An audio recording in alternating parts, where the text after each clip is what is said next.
He has a right to criticize who has a heart to help. A quotation made by former U.S. President Abraham Lincoln, which is slightly connected to the crisis of the Philippines right now. Bomb threats, rallies, and people running around like hoodlums going straight to the palace because of budget cuts, wasted money, and the desire for fast changes in the Constitution. To think that Ninoy, a renowned politician and a hero,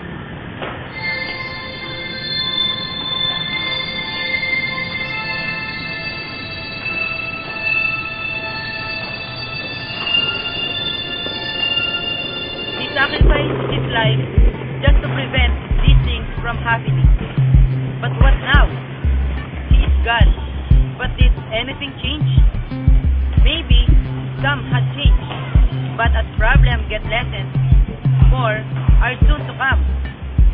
Actually, at this moment, we can never blame our heroes for not doing their best. Because they did. We, the normal citizens, made our work.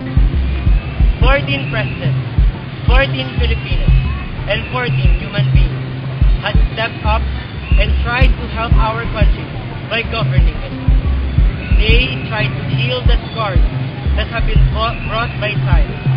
But even though our problems seem to be lessened, new problems continue to come.